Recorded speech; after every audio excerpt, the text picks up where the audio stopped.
Hey folks, Matt from RTheImage.com. Got a question in from Shamsul Baran. Hope I said that right, Shamsul. Hey man, love your work. Recently I've been interested in getting into photography, videography as a hobby. I'm planning to get myself a good camera for travel and family events. I'm torn between the 80D and the a6300, so the Canon 80D and the Sony a6300. After watching all the reviews, I get that the 80D is a good all-around camera, but precisely not the best among its competition, jack of all trades. But it has all the lens lined up, which is affordable. Its size seems to be an issue to make it a travel camera, as most of the pros say for its size.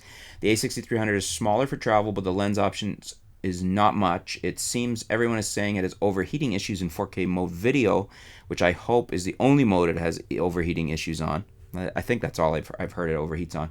And the rolling shutter issues. The options to use other lenses is there with adapters, but autofocus is not functioning on video mode. From your point of view, which camera do you think I should get for my first camera? Hope to get some expert opinions from you guys. Well, that's a tough question because the 80D is a very nice camera. My biggest complaint, no 4K. The a6300 is a very nice camera. My biggest complaint is probably the lack of lenses. The overheating, I think, is an issue. I think people are trying to downplay it, but there's enough people complaining about it that it would concern me if that was my main production camera for shooting video, especially here in the studio every day. I'd be worried about not being able to get video out to you guys. So I guess you have to weigh, like, how much video do you want to do? Are you a big video guy? Because then it may be an issue, and that might stop you from buying what otherwise might be your first choice.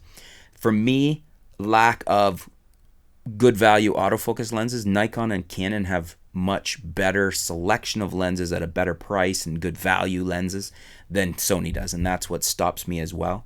But the Canon 80D does not have 4K, and that's a big problem for me, which is why I'm still leaning towards buying one of these, and I may this calendar year, but probably the 70Ds. I think it's better value right now. The 80D has lots of advancements, and it's very nice, and if it was my only camera, I'd probably get it. But considering I will probably continue to use my Panasonics, my G7, which I'm filming this with for most of my video because I like 4K, then I would use the 70D and make do with the 1080 on the projects I have for that. So you got to decide what's most important for you. What you said is very applicable in my mind about the lens lineup, because I can easily tell you what lenses I would buy for the 80D. I'd get the 18-135 STM kit lens. I would get the 55-250 for the long lens. I would get the 10-18 STM ultra wide, which I just reviewed and loved. I just reviewed the 18-135 too, and I love that lens. And the 50 STM lens, which I've reviewed, and you can check in the past videos, and I love that too. Very good lenses, all at a very good, reasonable price, and you don't have these same options at these price points from Sony.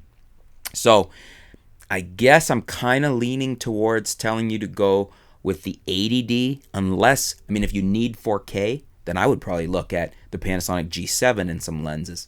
If you don't need 4K, then I think the 80D is a better option, a better all-around camera, better lens lineup, and I think I would be happier with it between the two.